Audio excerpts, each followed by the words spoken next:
It took Solomon 13 years, however, to complete the construction of his palace.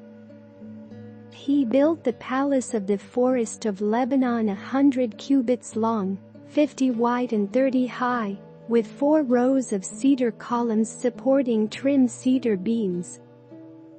It was roofed with cedar above the beams that rested on the columns, 45 beams, 15 to a row. Its windows were placed high in sets of 3, facing each other. All the doorways had rectangular frames. They were in the front part in sets of 3, facing each other. He made a colonnade 50 cubits long and 30 wide. In front of it was a portico, and in front of that were pillars and an overhanging roof. He built the throne hall, the hall of justice, where he was to judge, and he covered it with cedar from floor to ceiling. And the palace in which he was to live, set farther back, was similar in design. Solomon also made a palace like this hall for Pharaoh's daughter, whom he had married. All these structures, from the outside to the great courtyard and from foundation to eaves, were made of blocks of high-grade stone cut to size, and smoothed on their inner and outer faces. The foundations were laid with large stones of good quality, some measuring 10 cubits. Above were high-grade stones, cut to size, and cedar beams. The great courtyard was surrounded by a wall of 3 courses of dressed stone, and 1 course of trimmed cedar beams, as was the inner courtyard of the temple of the Lord with its portico. King Solomon sent to Tyre and brought Huram, whose mother was a widow from the tribe of Naphtali, and whose father was from Tyre, and a skilled craftsman in bronze. Huram was filled with wisdom, with understanding and with knowledge to do all kinds of bronze work. He came to King Solomon and did all the work assigned to him.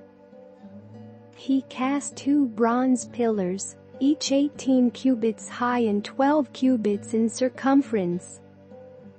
He also made 2 capitals of cast bronze to set on the tops of the pillars. Each capital was 5 cubits high.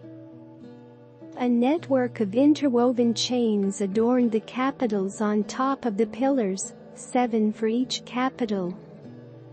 He made pomegranates in 2 rows. He did the same for each capital. The capitals on top of the pillars in the portico were in the shape of lilies, 4 cubits high.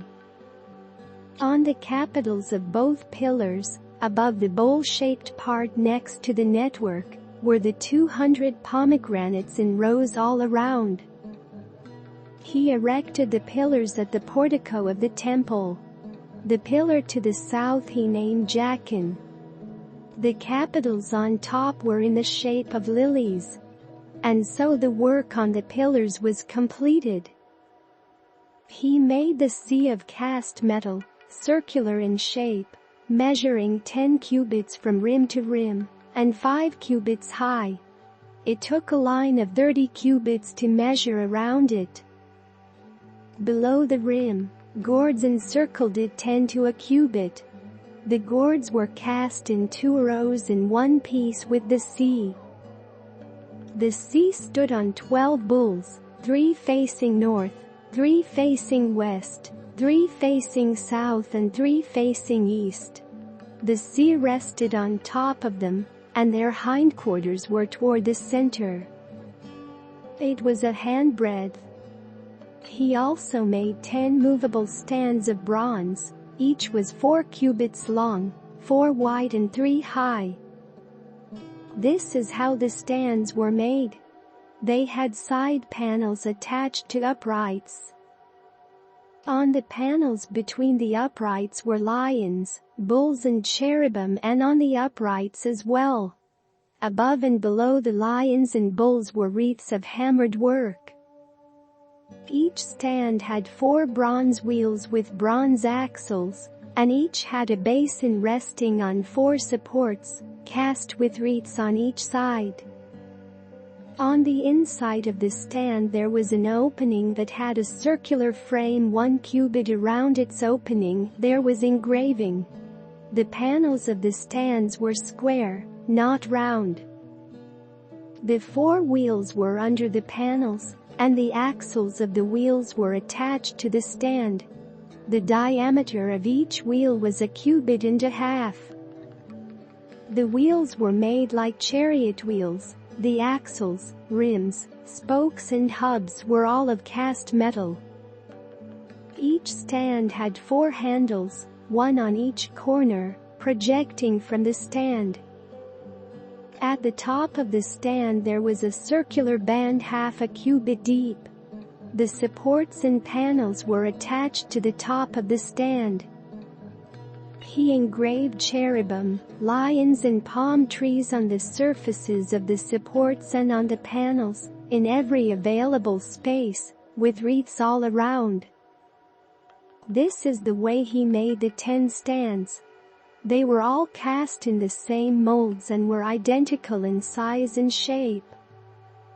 He then made 10 bronze basins, each holding 40 baths and measuring 4 cubits across, 1 basin to go on each of the 10 stands. He placed 5 of the stands on the south side of the temple and 5 on the north. He placed the sea on the south side, at the southeast corner of the temple. He also made the pots and shovels and sprinkling bowls. So Huram finished all the work he had undertaken for King Solomon in the temple of the Lord. The 2 pillars, the 2 bowl-shaped capitals on top of the pillars, the 2 sets of network decorating the 2 bowl-shaped capitals on top of the pillars, the 400 pomegranates for the 2 sets of network, 2 rows of pomegranates for each network decorating the bowl-shaped capitals on top of the pillars, the 10 stands with their 10 basins, the sea and the 12 bowls under it, the pots, shovels and sprinkling bowls. All these objects that Huram made for King Solomon for the temple of the Lord were of burnished bronze. The king had them cast in clay molds in the plain of the Jordan between Succoth and Zarethan. Solomon left all these things unweighed, because there were so many. The weight of the bronze was not determined. Solomon also made all the furnishings that were in the Lord's temple: the golden altar, the golden table on which was the bread of the presence, the lampstands of pure gold, 5 on the right and 5 on the left, in front of the inner sanctuary, the gold floral work and lamps and tongs, the pure gold basins, wick trimmers, sprinkling bowls, dishes and censers, and the gold sockets for the doors of the innermost room, the most holy place, and also for the doors of the main hall of the temple. When all the work King Solomon had done for the temple of the Lord was finished, he brought in the things his father David had dedicated, the silver and gold, and the furnishings, and he placed them in the treasuries of the Lord's temple.